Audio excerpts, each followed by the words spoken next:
मागीलच्या video सांगितल्याप्रमाणे बराच वेळ आम्ही या धबधब्याजवळ घालवल्यानंतर आम्ही आमच्या पुढच्या प्रवासाला सुरुवात केली होती। ओलेगार असे रस्ते आणि त्यात थंडगार वातावरणाचा आनंद घेत आम्ही पोहोचलो होतो खुलताबादला भद्रा मारुतींच्या दर्शनासाठी। आता इकडे आल्यावर अगोदर हार आणि प्रसाद घेतला आणि लगेच मंदिराकडे आलो। तसं मंदिराकडे तर खूप सगळी गर्दी होती, पण मध्ये आल्यावर आमचे अगदी 5 ते 10 मिनिटात दर्शन झाले आणि त्यानंतर बाहेर आल्यावर रियांशनी आणि यांनी नाशिनी देवांचं दर्शन घेतलं। आता इकडे एवढे सगळे दुकानं होते, मग आम्ही काय रडून एक JCB मिळवला। त्यानंतर आहे ना थोडा वेळ इकडे फिरलो आणि लगेच आम्ही पुढच्या प्रवासाला सुरुवात केली होती, जे की आम्ही निघालो होतो म्हैसमाळला जाण्यासाठी। इकडे निघाल्यावर ना वाटाने एवढी जास्त ट्रॅफिक होती की असं वाटत होतं संभाजीनगरचे सगळे लोक इकडेच फिरायला आले की काय।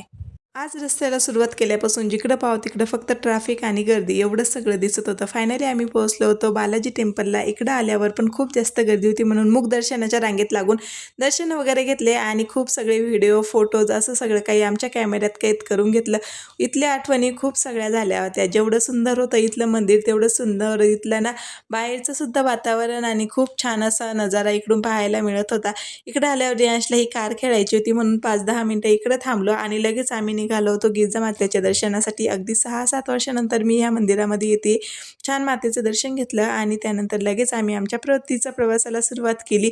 चला तुम्हाला आमची ही वन डे ट्रिप कशी वाटली ही सांगा, कमेंट करून सांगायला विसरू नका आणि व्हिडिओ आवडल्यास लाईक शेअर सबस्क्राईब करायला विसरू नका। भेटूया नेक्स्ट व्हिडिओमध्ये, तोपर्यंत बाय।